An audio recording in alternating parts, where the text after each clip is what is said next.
Bismillahirrahmanirrahim. Assalamualaikum warahmatullahi wabarakatuh. Alhamdulillahilladzi anzala rasulahu bil huda wa dinil haqq liyudhhirahu 'ala ad-dini kullihi wa kafa billahi shahida. Asyhadu an la ilaha illallah wal malikul a'la wa asyhadu anna sayyidina maulana Muhammadan 'abduhu wa rasuluhu arsalahu basyiran wa nadhira wa da'iyan ilallahi bi idzni wa sirajan munira. Amma ba'du faqad qala ta'ala a'udzu billahi minasyaitonir rajim. Bismillahirrahmanirrahim. Fabima rahmatin minallahi liyantalahum, sebab rahmat Allah kepadamu ya Rasulullah, liyantalahum, engkau mampu bersikap lunak, lentur, layin kepada mereka. Walau kunta fazzan ghalidhal qalbi lanfaddu min haulik, andai engkau bersikap keras dan kasar, lanfaddu min haulik, niscaya mereka lari dari sisimu. Fa'fu anhum wastaghfir lahum wasyawirhum fil amr, maka maafkan mereka. Fa'fu anhum wastaghfir lahum, mohonkan ampunan untuk mereka, wasyawirhum fil amr, dan ajaklah mereka semua bermusyawarah. Fa iza azamta fatawakkal 'ala Allah, kalau sudah menetapkan pilihan, mengambil keputusan, maka tawakkallah kepada Allah. Innallaha yuhibbul mutawakkilin, Allah cinta kepada orang-orang yang bertawakal. Wa qala sallallahu alaihi wasallam, ar-rahimuna yarhamuhumur rahman, yang berkasih sayang akan disayang oleh Sang Maha Penyayang. Irhamu man fil ardi yarhamkum man fis sama, sayangi yang di bumi, yang di langit niscaya akan menyayangi kalian. Kama qala sadaqallahul azim wa sadaqa rasuluhul habibul karim dzalikna syahidina syakirin walhamdulillahi rabbil alamin. Punten masih ada kendala, coba saya reset lagi. Ini kita pakai wireless, harapannya saya bisa mobile, begitu zoomingnya lebih mudah, tapi masih ada kendala. Barusan tadi sudah connect Pak. Baik, sadaqallahul azim wa sadaqa rasuluhul habibul karim dzalikna syahidina syakirin walhamdulillahi rabbil alamin. Bapak Ibu rahimakumullah, alhamdulillah Allah mengizinkan kita di pagi Sabtu subuh pekan pertama, insya Allah kita istiqomah kan ya. Setiap bulannya ketemu bareng, kita ngaji bareng. Kitabnya adalah kitabnya UAS, Ustadz Abdul Somad, yakni 37 masalah populer. Nah, coba sekali lagi. Sebentar di reset. Kalau kendala nanti kita colok pakai kabel saja. Baik, Bapak Ibu rahimakumullah. Mulai hari ini, setelah Syawal ini, sekarang kita sudah masuk Dzulqa'dah, hari keempat, kita akan memulai pelajaran ini, yakni 37 masalah populer. Isinya adalah 37 masalah yang diperdebatkan, yang diperselisihkan, ya, yang pandangan ulama tentang itu berbeda. Nah, Bapak Ibu, ini kami sudah rancang, diskusikan panjang. Sebentar. Bismillah, mudah-mudahan mau dan tidak ada kendala. Celing. Come on.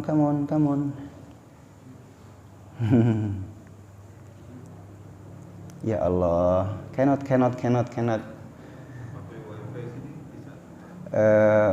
Bukan wifi itu. Iya, nanti kalau nggak bisa pakai kabel. Oke. Too late. Kalau wirelessnya bisa enak, bisa mobile sayanya. Kalau ini terbatas, boleh ke Bapak. Siap.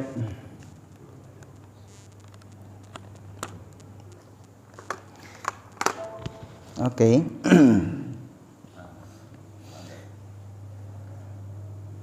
Mana tadi? Oke.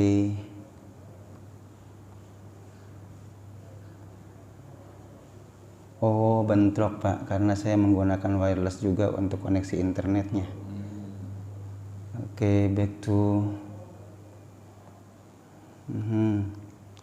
come on. Harus pakai dua line udah deh ya Kang. Pakai dua wifi. Oke, next kita akan bawa kalau gitu. Lalu dong, bantu. Nggak dapat. Bolong lagi. Sudah cukup fokusnya Pak? Kalau fokusnya oke udah ya. Oke. Ini sudah ada sudah. Siapa tadi?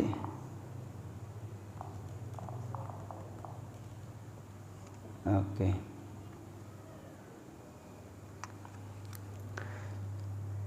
Cireng. Oke.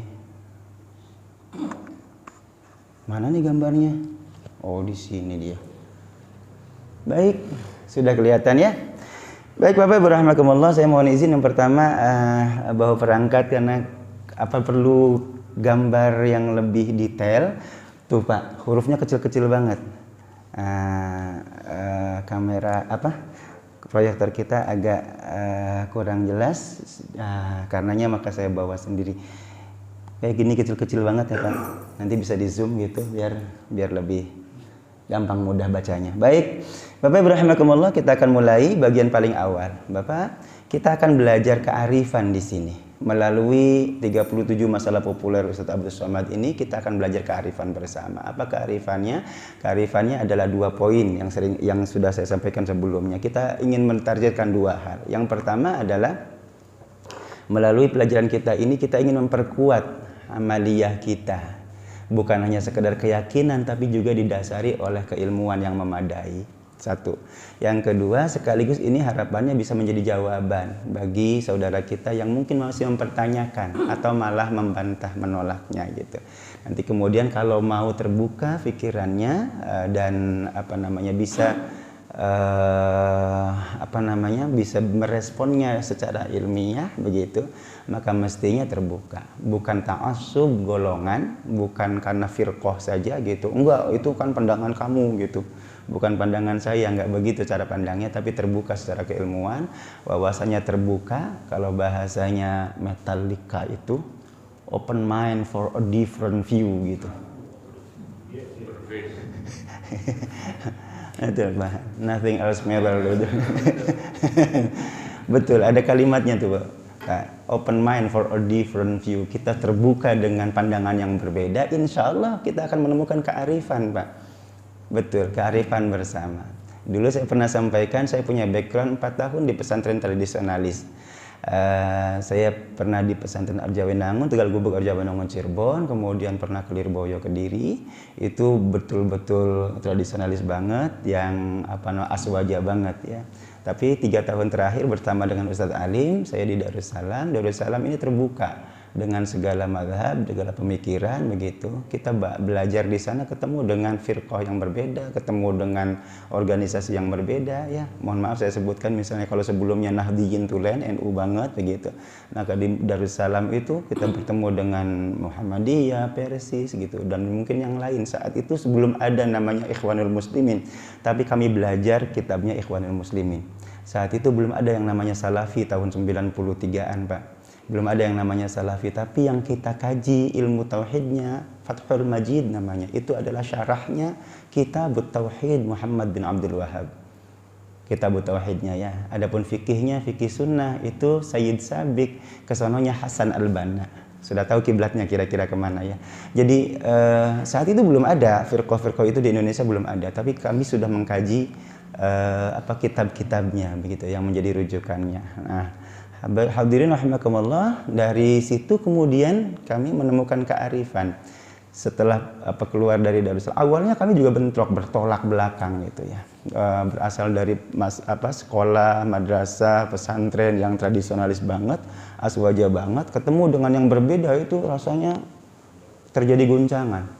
Betul-betul terjadi guncangan. Ada sebagian teman-teman saya yang baru masuk 1-2 hari ke pesantren itu gitu, merasa ini mah beda, ini bukan dari kami ini. Bapaknya langsung balik, gak usah terusin, balik. Sampai segitunya frontal. Saya termasuk yang juga terguncang pada awalnya gitu, karena biasa mengamalkan satu amalan tertentu. Saya sebut saja misalnya, mohon maaf, misalnya yasinan, tahlilan, marhabanan gitu ya. Sampai di situ bid'ah, tuh ada sesat neraka gitu. Betul Pak. Saya biasa mengamalkan kunut setiap subuh sebelumnya begitu. Sampai di situ bid'ah, kunut. Jadi kalau Bapak hari ini ketemu dengan yang keras begitu gitu, kami sudah ketemu di tahun 93. Ini sekarang tahun berapa nih? 2000. Iya, jadi sekian puluh tahun yang lalu sudah lewat masanya gitu. Nah, Bapak rahimakumullah, ketika kemudian kami masuk ke UIN Jakarta, lebih terbuka lagi, ya kan? Ketemu dengan yang dari Sumatera misalnya, ada macam-macam ya. Cara pandangnya, pemikirannya berbeda gitu ya. bahkan ketemu dengan yang radikal sekalipun, radikal banget gitu, maaf misalnya yang khilafah sudah ada saat itu kan. Ya, teman saya satu kelas itu adalah satu pejabat di, mohon maaf saya sebutkan ya, NII. Saat itu Pak, saya diajak, pokoknya segala kesempatan narik saya gitu, ayo masuk sini. Ini negara Indonesia ini negara tauhid, pemimpinnya tauhid, undang-undangnya tauhid, nanti kafir masih ada di sini gitu. Yang begitu-gitu saya ikut Pak, maksudnya ikut berdiskusi dengan mereka gitu, diajak gitu, dirayu, ayo nanti kalau kamu masuk hijrah ke sini nanti kamu jadi pejabat gitu. Dan seterusnya diiming-imingi macam-macam gitu. Jadi pemikiran-pemikiran sudah sangat-sangat luar biasa saat itu, bahkan tercenderung liar gitu ya. Dari mulai yang istilahnya kalau bahasa Inggrisnya tuh default muslim yang taat banget gitu, sampai dengan yang liberal muslim. Ada semuanya gitu.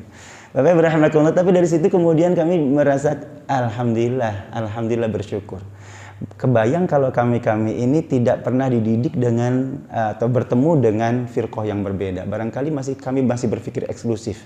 Yang selain kami sesat semuanya. Seperti orang belakangan menganggap mereka lah ya kebenaran satu-satunya gitu. Ya. Nah, begitu ketemu di masyarakat nggak kaget. Jamaah sama, satu jamaah, satu masjid, tapi ternyata beda-beda. Pola pikir, mindset, firqah, mazhab, segala macamnya berbeda-beda. Nah, karena punya bekal latar belakang yang berbeda gitu, maka kami bisa meresponnya dengan arif bijaksana. Yang yasin tahlil silakan. Yang anti juga nggak apa-apa gitu. Tapi nggak usah berantem gitu ya.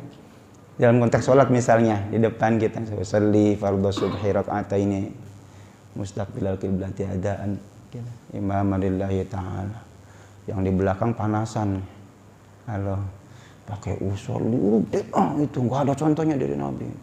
Kalau imam umumnya di belakang tanpa usolli, Allah.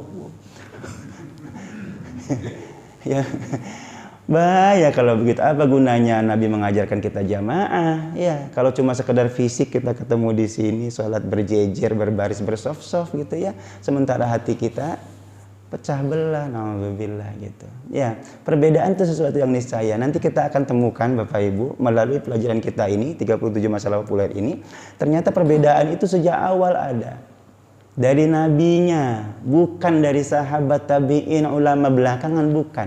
Tapi Nabi mengajarkan cara ibadah yang berbeda. Ta'addud itu boleh kan dalam hal ibadah. Ta'addud Pak, tahu ya Pak? Bukan yang pos 2, pos 3, bukan. Bukan masna wa thulatsa wa ruba' ta'addudnya. Ya, tapi dalam konteks ibadah. Apa contohnya? Bapak, saya pernah mengkaji kitabus shalah, sifat salat Nabi. Sifatus salatin Nabi minat takbir ila taslim karena kataro. Pernah dengar? Ini kitab salatnya siapa? Ahli hadisnya Salafi, siapa namanya? Al-Albani. Al-Albani punya karya yang masyhur di Indonesia tentang sifatus sholatin Nabi. Bagus sih isinya, karena memang menuntun kita untuk bisa sholat sesuai dengan caranya Nabi Sallallahu Alaihi Wasallam. Cuma sayangnya memang kearifannya kurang. Di mana tuh, kelihatan dari mana? Judulnya saja sudah provokatif. Ini kitab sifat sholat Nabi. Seakan-akan kalau tidak sesuai dengan ini bukan sifat sholat Nabi, kan begitu. Repot ini, klaim-klaim gitu loh Pak. Ya, klaim-klaim. Sifat sholat Nabi ini bagus, tapi seakan-akan kemudian mengklaim yang hanya yang inilah yang seperti sholatnya Nabi, yang lain tidak seperti sholatnya Nabi, gitu seakan-akan ya. Bapak Ibu rahimakumullah, tapi dari situ ternyata beliau juga membedah gitu. Ternyata Nabi Shallallahu Alaihi Wasallam mengajarkan banyak cara ibadah, termasuk dalam hal ibadah ritual paling mulia yakni sholat. Sholat ternyata beda-beda dan semuanya bisa bersumber dari Nabi Shallallahu Alaihi Wasallam. Ya, misalnya mengangkat tangan, segimana Pak? Hazwa mangkibai, sejajar dengan pundaknya itu satu hadis. Hadis yang lain bagaimana Bu? Ada hadis yang lain. Iya, sejajar dengan uzunai, dua telinganya gitu. Lalu yang mana yang benar? Benar semua. Cuma cara memahaminya yang berbeda. Karena hazwa mangkibai ini pundak, sejajar dengan pundak, maka kemudian ada orang yang memahaminya bukan begini. Tapi tuh mau ngangbar gitu. Punten jadi kayak unyil ininya ya gitu. Karena sejajar dengan pundak. Yang sejajar yang mananya? Bagian atasnya atau bawahnya? Kalau kita gabung hadisnya malah cocok, cakep gitu. Betul hazwa mangkibai bagian bawahnya, tapi di atasnya tahta uzunai, di bawah kedua telinganya. Digabung jadi dua, jadi satu gitu. Itu kan lebih cakep. Tapi ya kita menghargai, terserah deh yang mana ya. Itu pemahamannya yang berbeda. Sumber hadisnya sama-sama sahihnya gitu, memahaminya berbeda. Itu contoh ya. Yang lain misalnya Bapak, kalau Bapak Ibu mengenal 1-2 macam doa iftitah, apa yang kita biasa baca Pak Bu? Allahu akbar kabira walhamdulillah katsira wa subhanallah bukratan wa asila. Ibu tahu itu bukan ajaran Nabi. Yes. Lalu siapa yang mengucapkan Allahu akbar kabira itu? Sahabat Nabi. Sahabat Nabi didengar oleh Nabi. Selesai sholat, siapa tadi yang doanya Allahu akbar kabira alhamdulillah? Saya ya Nabi gitu. Ya Allah, malaikat berebut nyatet doa kamu. Halo Pak, Nabi mah gitu, gak gampang nyalahin. Kalau kita beda, kita yang ngaku umatnya Nabi, alangkah banyak yang mengklaim-klaim gitu. Apa nih? Gak sesuai dengan Nabi, beda. Kayak gitu ya. Kalau Nabinya enggak. Coba kalau Nabinya kayak kita, macam orang gitu ya. Halo Pak, yang betul, yang ada kan siapa yang ngajarin lu? Enak aja lu, gampang, ya kan? Allah, wahyu Allah turun kepada aku yang punya otoritas tentang hukum, jangan macam-macam loh, nggak begitu ya. Ini enggak loh Pak, enggak, ya. Nabi malah sekian puluh malaikat mencatat, rebutan mencatat doa kamu. Makanya kemudian kita Allahu akbar kabira. Inni wajjahtu wajhiyal ladzi fatara samawati, hadis yang lain. Lalu kita rangkum menjadi satu. Oke. Ada bukan satu, bukan dua, 12 macam doa iftitah. Betul. Allahumma ba'id baini wa baina khotoyaya, bagus. Betul, itu sudah benar. Maka sama-sama orang yang mengamalkan hadis Nabi berantem.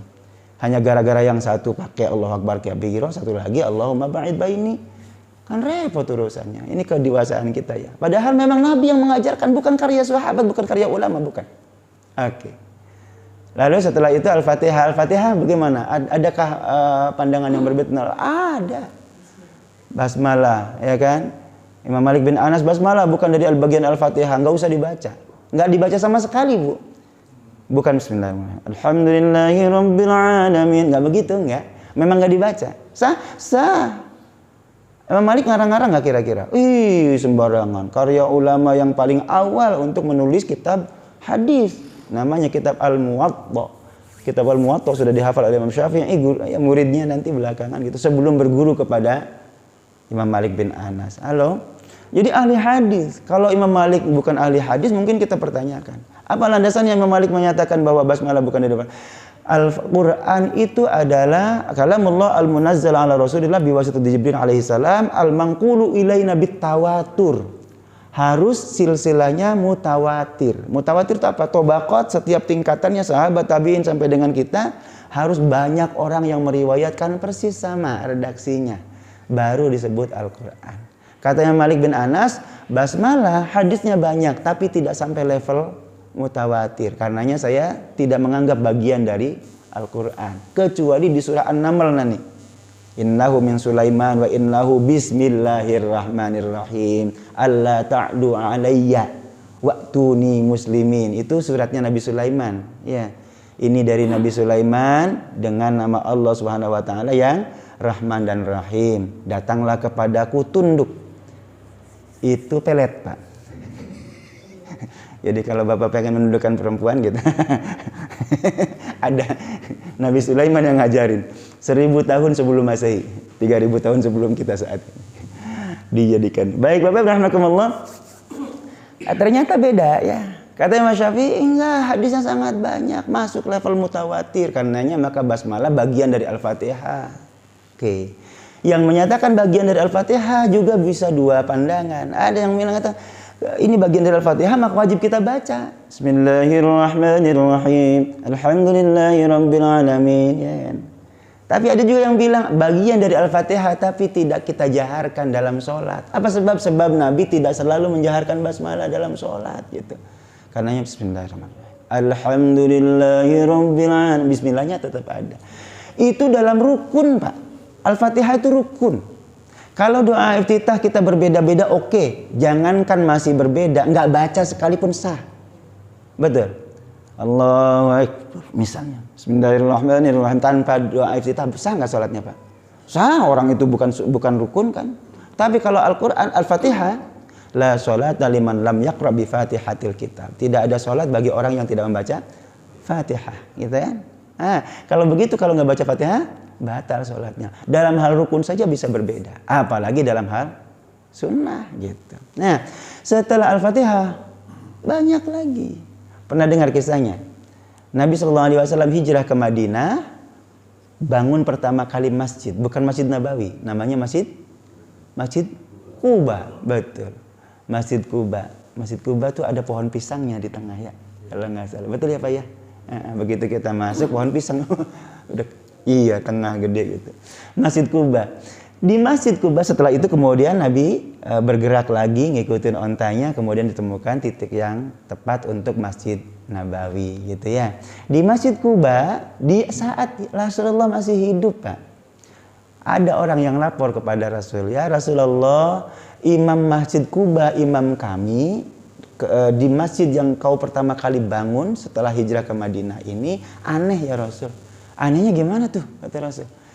Setiap habis surat Al-Fatihah selalu baca kulhu. Kulhu tahu ya Bu ya, Al-Ikhlas ya. Nama resminya Al-Ikhlas. Cuma kamu hafal nggak surat Al-Ikhlas?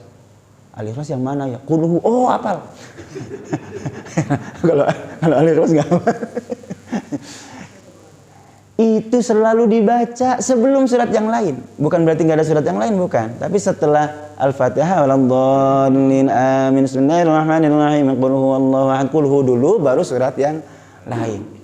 Ini nggak pernah engkau ajarkan ya Rasul. Saya tuh nggak pernah dengar engkau melakukan hal itu. Ditegurlah ya Rasul gitu. Ini macam-macam nih dalam ibadah. Sholat Bapak urusannya kan.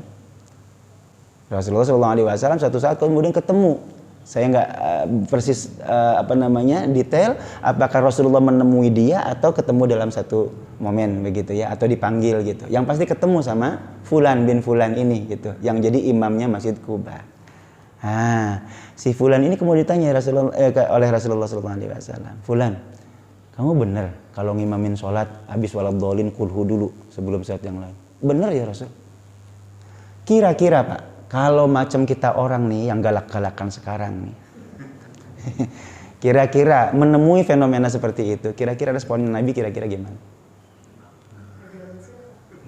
Iya, lu dari mana lu? Siapa yang ngajarin lu? Wah, anak sembarang. Iya Pak ya, sesat neraka kan gitu ya. Nabi enggak Pak, Nabi enggak. Masya Allah. Nabi kemudian bertanya lagi, kenapa kamu lakukan itu? Kenapa suka baca kulhu setelah waladhdallin sebelum surah yang lain? Jawabannya sederhana Pak. Ana uhibbuha ya Rasulullah. Aku mencintainya, mencintai kulhu. Saya senang banget sama kulhu ya Rasul. Karena tahu ya, ini Allahus Samad, Allah tempat menggantungkan segala cita dan harapan gitu kan. Ada tempat kita bersandar kepada Allah Subhanahu wa taala. Saya senang banget dengan itu gitu. Bapak tahu responnya Nabi bagaimana? Hubbuka iyyaha adkhalka al-jannah. Kutipannya, karena cintamu kepada kulhu inilah kamu dimasukkan ke dalam surganya Allah Subhanahu wa taala. Coba Pak, padahal nggak diajarin Nabi, enggak. Lah kita orang yang katanya konon paling nyunnah, pengen ngikut Nabi, galaknya kayak apa? Makanya tadi sebagai pembuka saya kutip tuh surah Ali Imran 159 kalau nggak salah Bang, ayatnya ya. Fabima rahmatin minallahi linta lahum. Sebab rahmat Allah, kasih sayang Allah Subhanahu wa taala, engkau ya Rasulullah mampu bersikap lunak, lentur menghadapi para sahabat. Nabinya lunak, lentur, Pak. Jangankan masalah yang sepele-sepele gitu, yang besar sekalipun Nabi diajak diskusi. Walaupun tafadzul ghalidhul qalbi lam faddu min haulik, andai Nabi itu orang yang kasar, keras hatinya, sahabat nggak ada yang mau ikut berjuang dengan Nabi. Ya kan? Ada yang salah, sini lu kafir, bunuh gitu. Ya kan? Enggak, Nabi itu sangat bijaksana. Fa'fu anhum wastaghfir lahum wasyawirhum fil amr, maafkan mereka, ampunkan mereka, ya, ajak mereka diskusi musyawarah. Bapak surah ayat ini 159 ayat Ali Imran, surah Ali Imran ini bicara tentang perang. Konteksnya kontak perangnya persis perang Uhud. Pernah tahu perang Uhud?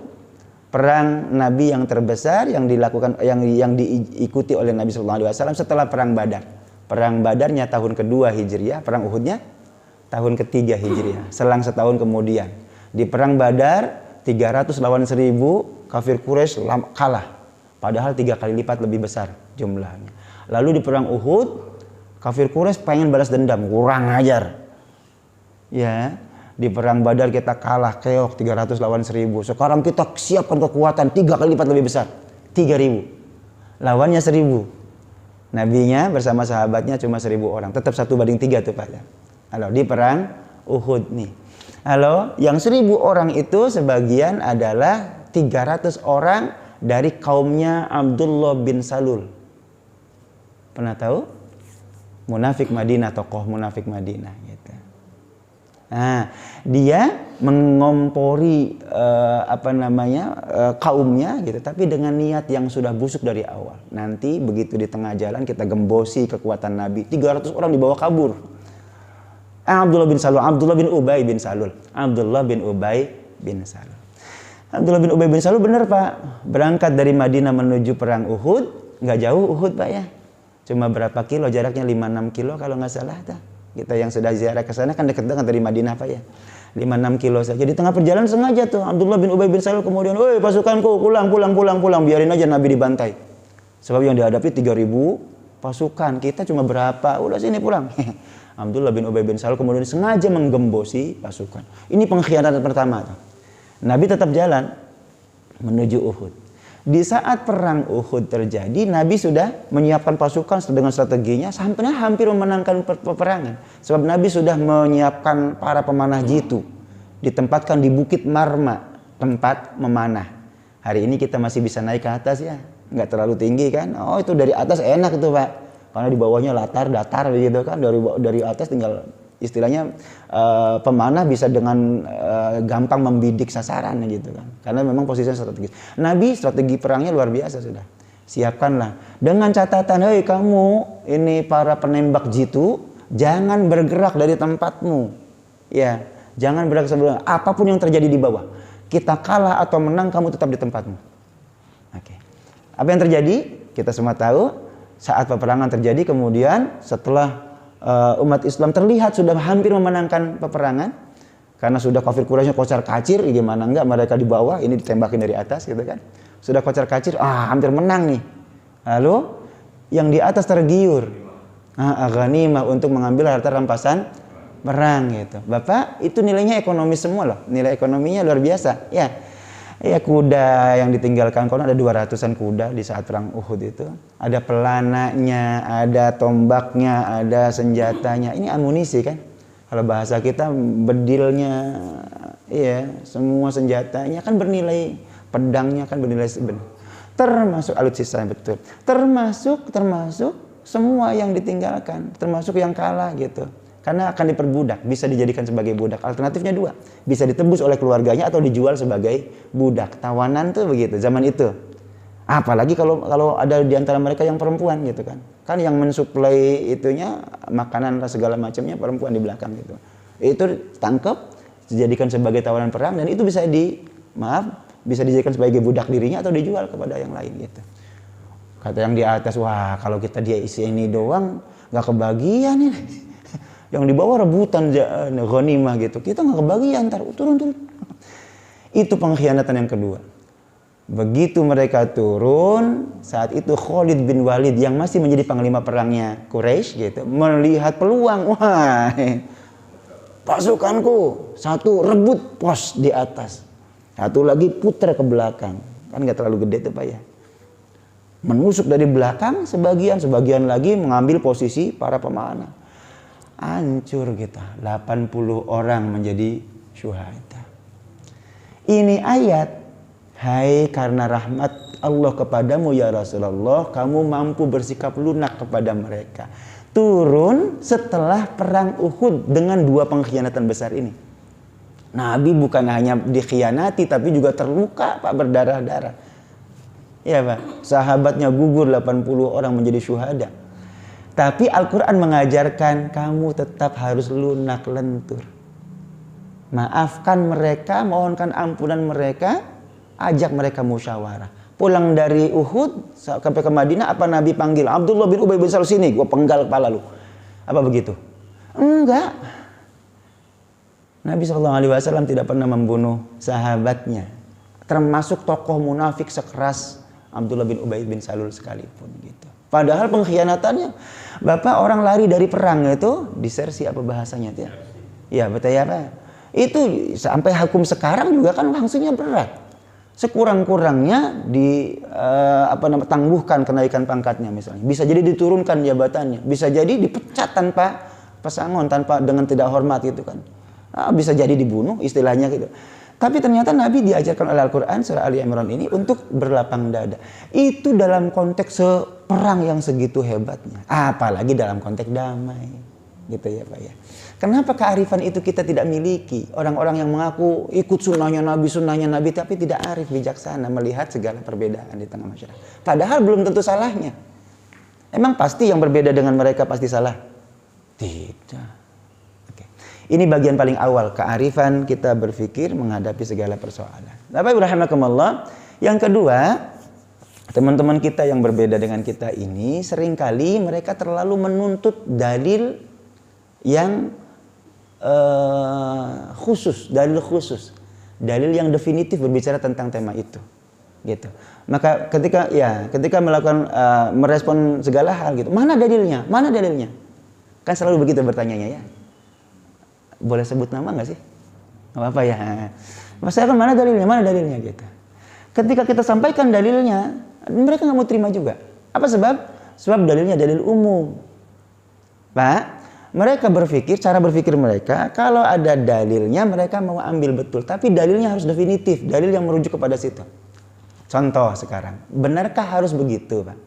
Haruskah kita harus mendapatkan dalil khusus untuk beramal, melakukan sesuatu? Ya, atau cukup dalil umum. Bapak rahimakumullah, contoh konkret. Hari ini subuh ini kita belajar ngaji bareng. Kalau saya tanya, mana dalilnya? Gimana jawabnya? Mana dalil yang menyatakan bahwa Nabi mencontohkan istiqomah belajar 37 masalah populer setiap Sabtu pertama? Ada dalil khususnya nggak? Nggak ada. Nanti pekan kedua harus belajar tafsir sama ustadz ini. Mana dalilnya? Nggak ada. Memang nggak harus dalil khusus. Lalu dalilnya kita punya nggak? Punya. Dalil apa itu? Dalil umum. Ya kan? Thalabul ilmi fardhatun 'ala kulli muslim wa muslimat misalnya gitu. Ada banyak nih versinya ya. Atau utubul ilma minal mahdi ilal lahdi. Carilah ilmu dari buayan sampai ke liang lahat. Itu dalil-dalil umum gitu. Dalil umum Pak ya. Nah, dalil umum tetap pada keumumannya. Selama tidak ada yang membelokkannya ke arah yang lain. Kalau tidak ada larangan, maka dalil umum ini berlaku. Ya, jangan kemudian karena nggak ada dalil khusus, lalu dalil umum diabaikan. Ini cara berpikirnya nggak lempeng gitu. Kan dalil umumnya adalah belajarlah dari buayan sampai liang lahat. Belajar itu wajib bagi setiap muslim-muslimat. Kapan, bagaimana, terserah, urusan teknis. Kalau cara berpikirnya mana dalilnya itu adalah yang khusus gitu, bahaya Pak. Nanti kita membid'ahkan sekolah. Iya, mana dalilnya sekolah? Nabi nggak pernah sekolah. Halo? Gimana? Apalagi kemudian kayak saya. Sekolah itu dulu pernah saya alami itu. Sekolah itu adalah warisannya penjajah Belanda company gitu. Mereka kafir. Siapa yang tasyabbuh bil kafir fahuwa minhum. Man tasyabbaha biqaumin fahuwa minhum. Kamu sudah sekolah sama dengan mereka, berarti kamu tergolong golongan orang kafir gitu. Halo. Nggak ada dalilnya secara khusus. Yang kedua, ini pernah dicontohkan oleh orang kafir, nanti jadi masa begitu cara berpikirnya. Halo? Kuliah gitu. Mana dalilnya? Cukup dalil umum. Nabi mengajarkan kita untuk belajar. Al-Qur'annya banyak sekali. Ulul albab yang cerdas. Afala tatadabbarun, afala tafakkarun, afala ta'qilun gitu. Itu sudah cukup. Lebih dari cukup untuk menjadi dasar untuk kita belajar. Apa belajar bagaimana? Teknis. Bagaimana belajarnya, boleh formal, informal, non formal, terserah. Yang penting isinya belajar. Gitu Pak ya. Konkret yang kemarin baru saja kita lewati 1 bulan yang lalu. 1 Syawal kita bersalam-salaman, bermaaf-maafan. Mana dalilnya? Gak ada tuh Nabi mencontohkan. Yang ada itu para sahabat saling mendoakan gitu ya. Taqabbalallahu minna wa minkum taqabbal ya. Kalau begitu, mohon maaf lahir dan batin. Bid'ah. Gimana cara berpikirnya begitu tuh? Bapak, Nabi SAW katakan, faman shamahu wa qamahu imanan wa ihtisaban kharaja min dzunubihi kayaumi waladathu ummu. Siapa yang sudah melakukan puasa, ini sudah saya sampaikan kemarin ya Pak ya, sudah melakukan puasa dengan sebaik-baiknya, qiyam Ramadan dengan sebenar-benarnya, karena iman dan karena Allah Subhanahu wa taala saja penuh perhitungan, maka dia keluar dari dosanya seperti terlahir dari ibunya. Hadisnya jelas tuh Pak. Ya kan? Dosa kita diampuni. Yang paling umum adalah ghufir lahu ma taqaddama min dzambihi. Man shoma ramadhana imanan wa ihtisaban, man qama ramadhana imanan wa ihtisaban, ghufir lahu min taqaddama. Yang lalu sudah akan dihapus oleh Allah Subhanahu wa taala. Cuma kan pertanyaannya, yang mana yang dihapuskan oleh Allah Subhanahu wa taala dosanya? Dosa yang mana? Yang urusannya hablum minallah tentu. Kalau dosa kepada sesama manusia bagaimana? Minta maaf dulu. Nggak cukup pakai taubat kepada Allah gitu. Sementara dosa kesalahannya belum minta maaf kepada orang. Ibu punya utang sama tetangga. 1 Syawal minal aidin ya Bu. Ini ya, mohon maaf lahir dan batin, lunas ya Bu. Apa begitu? Bayar dulu utangnya. Bahwa ibu pernah janji tarsok. Itu yang dimaafkan. Bapak Ibu jadi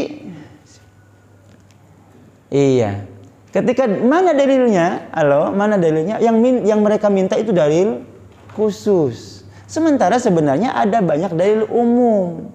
Kalau Allah sudah mengampuni dosa kita yang lalu setelah selesai Ramadan 1 Syawal, maka tentu kita patut bermohon maaf kepada orang sesama kita, tetangga kita, keluarga kita, saudara kita gitu, satu jamaah dengan kita, biar kemudian dosa kita hak adami juga diampuni, dimaafkan, biar benar-benar suci terlahir kembali gitu.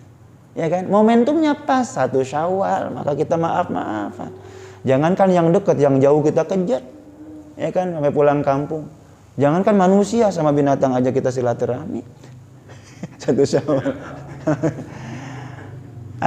Itu dalilnya banyak atau dalilnya apa dong? Dalil umum banyak, silaturahmi, ya kan? Man arada ayyabsata fi rizqi wa yansa fi athari falyasil rahimahu. Kalau pengen tambah rezekinya, panjang umurnya, sambung tali silaturahimnya. Kemarin saya sampaikan, ketemu kita dengan sanak saudara, keluarga kita, kemudian saling bersalaman, ya.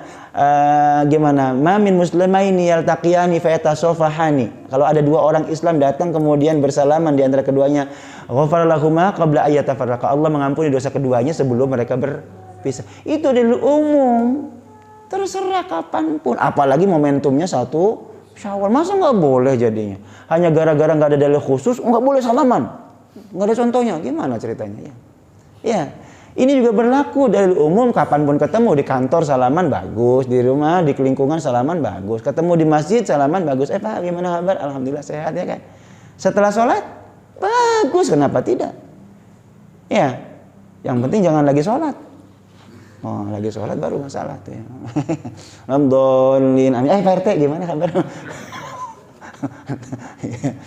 Iya, Bapak Ibu rahmatullah. Jadi ketika tidak ada yang membelokkan dalil umum, maka tetap pada keumumannya. Jangan kemudian karena nggak ada dalil khusus, kemudian dalil umum diabaikan. Itu namanya membuang dalil.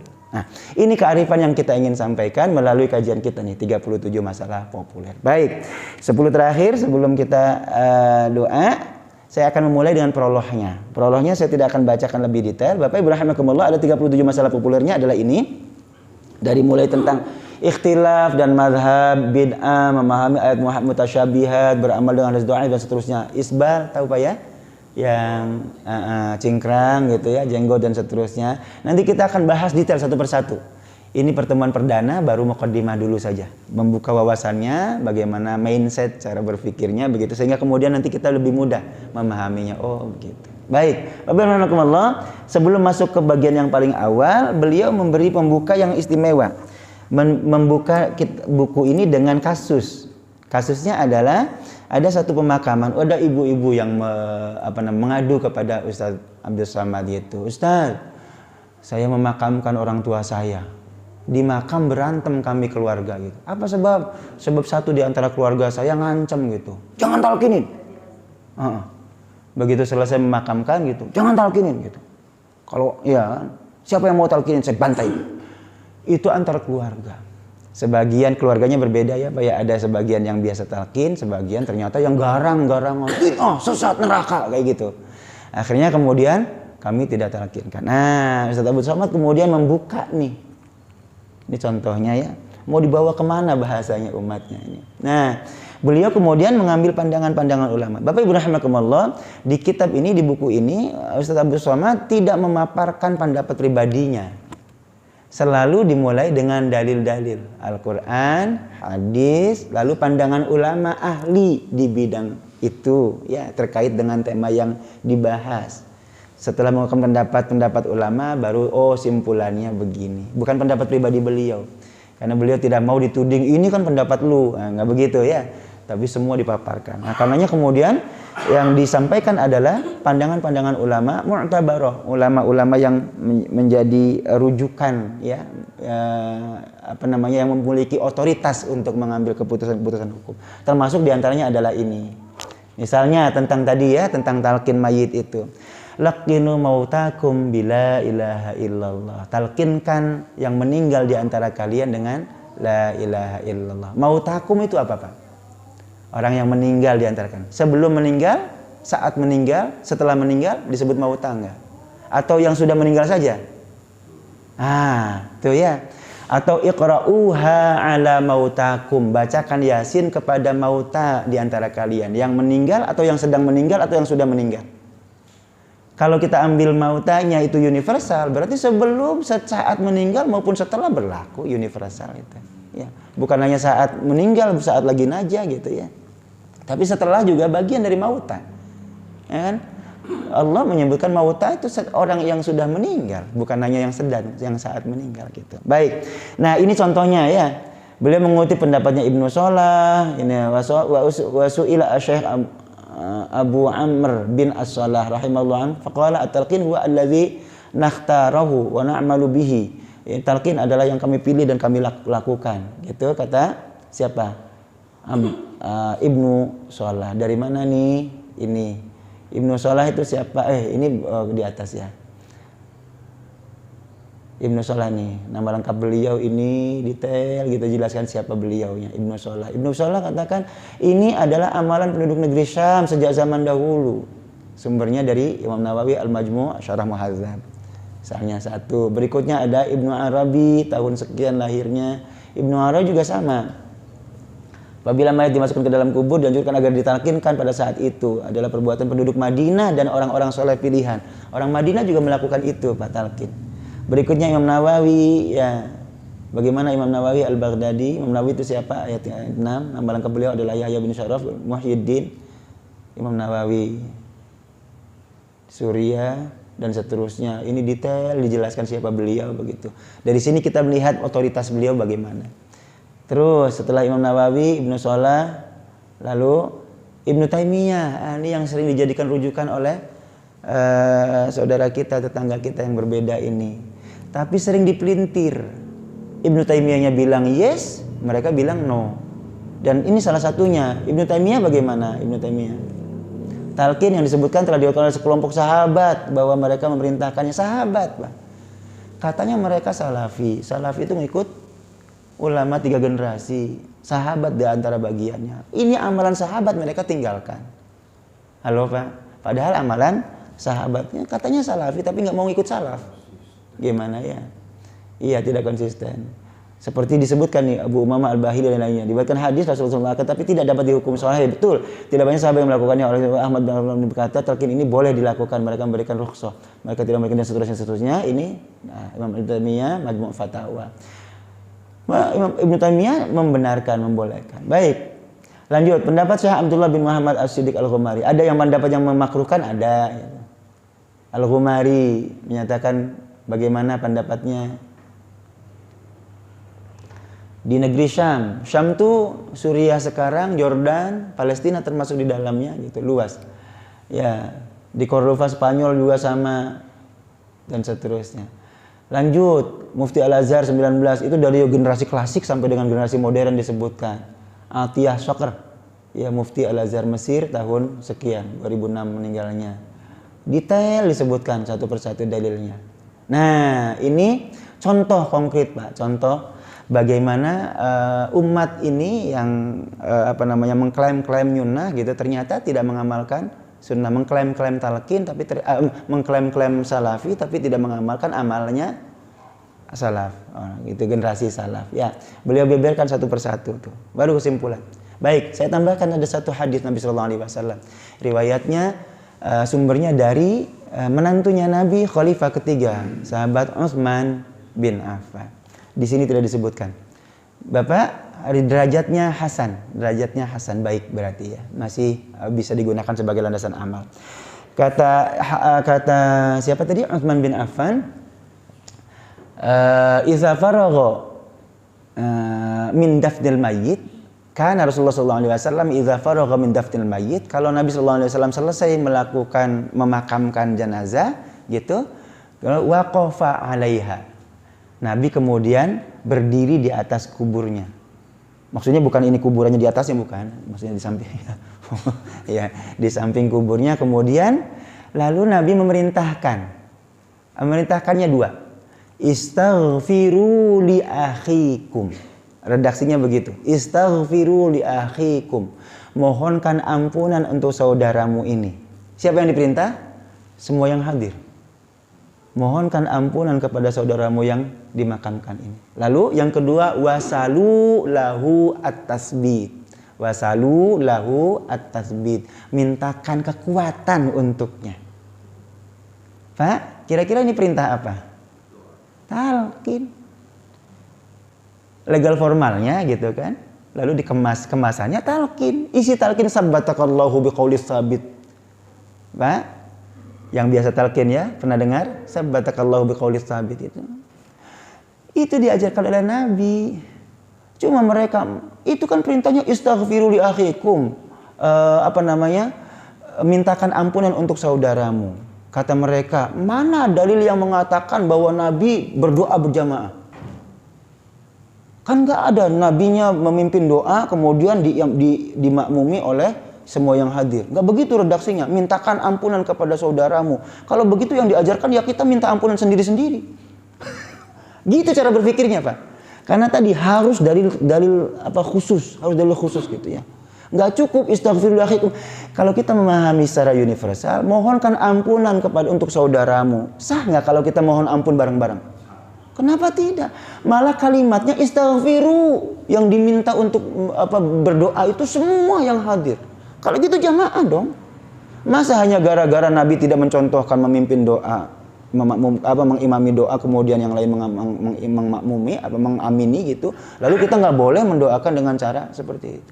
Ini contoh konkret. Ya, hadisnya jelas tapi tetap ditolak karena menurut mereka tidak konkret menuju ke situ. Ya, istaghfiru li akhikum itu berlaku di mana? Apa cuma saat di makam saja?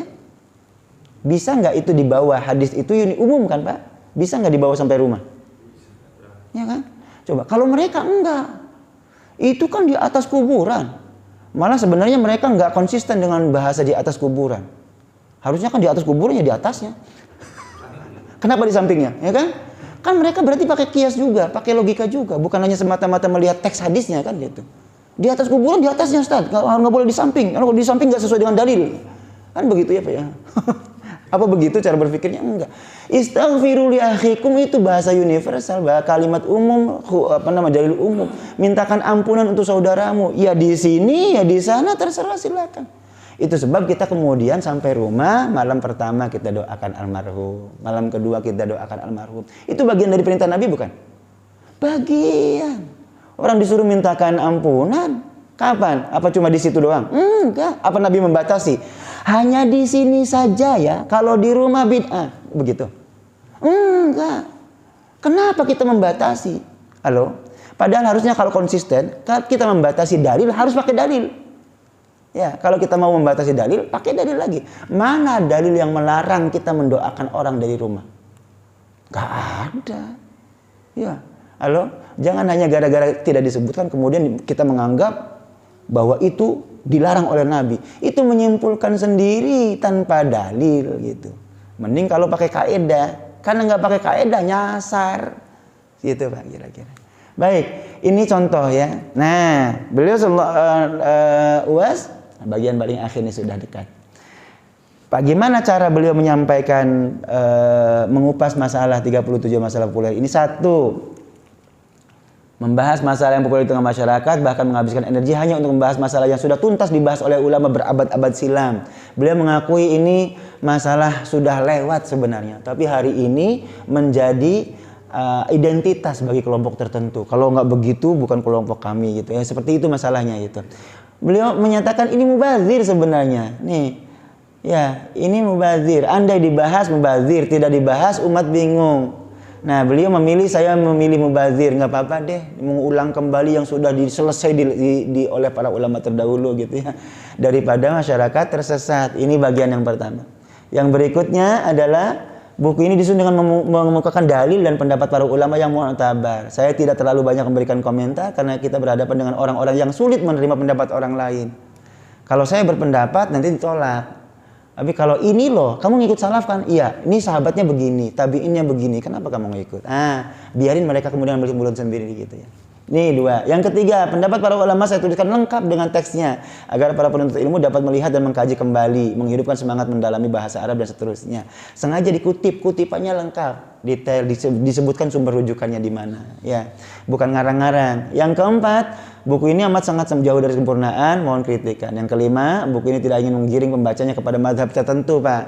Kalau kita ini membuka pikiran kita, open mind ya, gitu ya. Kalau bahasa Al-Quran ada Pak tantangan untuk kita. Faktu burhanakum in kuntum shodiqin. Kalau kamu menganggap dirimu benar, maka datangkan burhanmu. Faktu burhan itu dalil dan dalih. Dalil sekaligus logikanya, sekaligus argumentasinya. Kalau kamu menganggap diri kamu benar. Begitu tantangan Al-Quran ya Pak ya. Faktu burhanakum in kuntum shodiqin gitu. Nah, maka yang kita pelajari ini membuka semua wawasan begitu ya, bukan mengarahkan kepada mazhab tertentu. Yang diharapkan hanyalah agar setelah melihat pendapat para ulama kita lebih memahami perbedaan, menghormati orang lain, mengikis fanatisme buta ya, kepada siapapun, kepada apapun. Yang paling penting tidak salah memilih musuh. Ini poin Pak. Yang penting tidak salah memilih musuh. Jangan sampai kita habiskan kebencian hanya untuk orang-orang yang membaca talqin, orang-orang yang berzikir bersama-sama berjamaah, dan masalah-masalah khilafiyah lainnya. Hingga tidak lagi tersisa sedikit kebencian untuk kristenisasi, Israel, bahkan iblis sekalipun. Bahasa beliau ini memang orang sana paling pandai memilih kata ya. Nyaman didengarnya gitu ya. Halo, karena kita habis energi untuk menyerang sesama kita, akhirnya kemudian kita nggak punya kemampuan untuk menghadapi musuh-musuh kita yang nyata gitu. Ya, duwum mubin. Bapak rahmatullah, ini bagian paling awal sebagai pembuka kita memulai pelajaran kita, membedah bukunya Uwas 37 masalah populer ya. Sebagai pembuka, mohon maaf saya kemudian tidak langsung detail poin per poin, belum gitu. Kita buka dulu wawasan kita. Jadi kita siap untuk menerima perbedaan, Pak. Karena perbedaan itu adalah fitrah. Nah, Al-Quran menyatakan walau sya'allahu la ja'alakum ummatan wahidah. Andai Allah menghendaki, Allah bisa membuat kita umat yang satu pikiran, satu gagasan, satu ide, satu satu firqah, satu golongan gitu. Semua bisa. Seperti nahl gitu ya, semut, lebah gitu kan, ummatum mislukum gitu ya. Umat seperti manusia seperti kita. Allah bisa kalau membuat kita seperti itu. Tapi Lau itu pengandaian yang tidak mungkin terjadi. Karena dalam bahasa Al-Quran ada 3 pengandaian. 1 pasti terjadi. Iza ja'a nasrullahi wal fathah. Itu adalah pengandaian yang pasti terjadi. Sudah terjadi.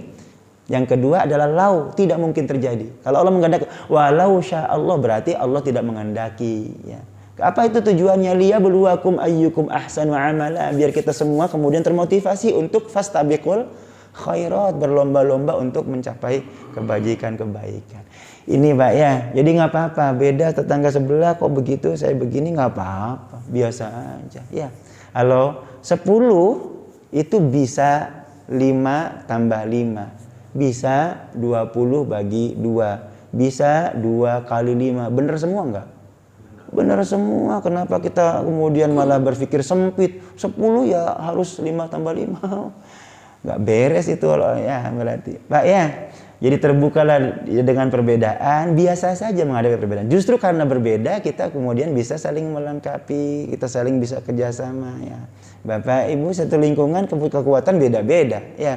Kekuatan kita, keilmuan kita masing-masing beda, tapi kemudian justru karena itulah kita bisa bersinergi gitu. Kalau semua kaya semua ya, mau ngasih sedekah kemana ya kan? Kalau semua miskin semua gitu. Nggak apa-apa perbedaan sesuatu yang niscaya, justru kita karenanya kemudian kita bisa berlomba-lomba untuk menggapai kebajikan. Baik, mudah-mudahan bagian paling awal ini membuka wawasan kita dan kita siap untuk legowo, lapang dada, tasamuh sekaligus toleran untuk menghadapi semua perbedaan ya. Dan insyaallah Allah lapangkan hati kita sebagaimana Allah telah curahkan kelapangan hati itu, kelunakan hati itu kepada baginda Nabi Muhammad SAW, sehingga kemudian beliau bisa menghadapi segala macam carut-marut kehidupan, menghadapi masyarakatnya dengan lapang dada, bijaksana, insya Allah kemudian bisa menjadi panutan untuk umatnya. Amin ya Allah Rabbal Alamin. Baik, ada pertanyaan atau kita tutup sempurnakan dengan doa, nanti kita sama-sama diskusinya di luar gitu ya. Ya, diskusinya di luar. Saya sengaja tambahkan sedikit karena waktu syuruk kita berapa sekarang? 5.57. Sekarang 6-7 menit, persis 10 menit setelah waktu syuruk sudah lewat waktu. Nah, waktu haram sholatnya sudah lewat. Sering kita abaikan tuh Pak. Itu sudah waktu syuruk gitu. Padahal kata Ustadz Abdus Somad 10 menit setelah itu baru boleh sholat. Setelah syuruknya berapa? 5-7 ya. Berarti 6:07 menit sudah boleh. Begitu. Bukan langsung gitu Pak. Enggak, karena waktu syuruk itu waktu terbitnya matahari, justru haram kita sholat. Ada waktu tahrim ya. Seperti persis istiwa zuhur tuh gitu lagi mancang, itu haram sholat, lingsir sedikit 10 menit setelah syuruk baru kita sholat gitu ya. Betul yang baru.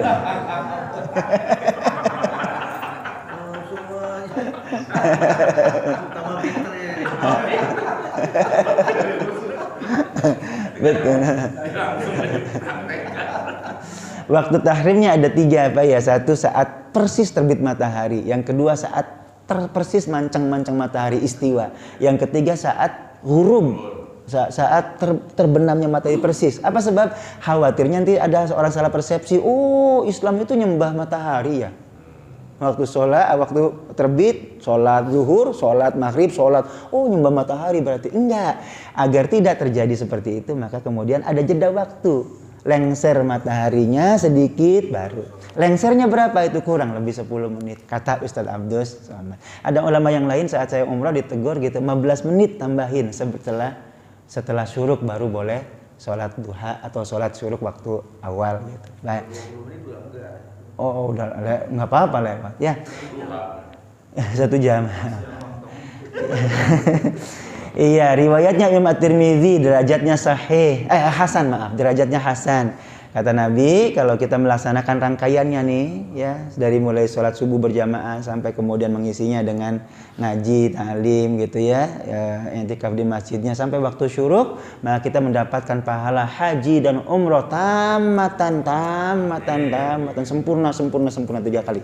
Hadisnya hasan, berarti kita amalkan. Ya, alhamdulillahirobbilalamin, mudah-mudahan banyak manfaat yang kita petik hari ini, pagi hari ini, Pak Buya, membuka wawasan kita sekaligus kita bersiap untuk belajar bareng lagi, gitu ya. Kalau ada perbedaan biasa, itu kita sama-sama toleran dan itu malah menambah kedewasaan kita. Insya Allah kalau kitanya terbuka, dewasa, insya Allah kita bisa harmonis dalam kerukunan keluarga besar kita, masjid kita An-Nas ini, gitu ya. Juga di lingkungan kita, begitu, nggak gampang menyalahkan orang lain, gitu ya. Semakin arif, semakin bijaksana, insya Allah kemudian damai hidup kita menjadi kebaikan untuk semuanya. Amin rabbal alamin. Ala hadzina kullinatin salihah. Al-Fatihah. A'udzubillahi minasyaitonir rajim. Bismillahirrahmanirrahim. Alhamdulillahirabbil alamin arrahmanir rahim maliki yaumiddin. Iyyaka na'budu wa iyyaka nasta'in. Ihdinas siratal mustaqim. Siratal ladzina an'amta 'alaihim ghairil maghdubi 'alaihim.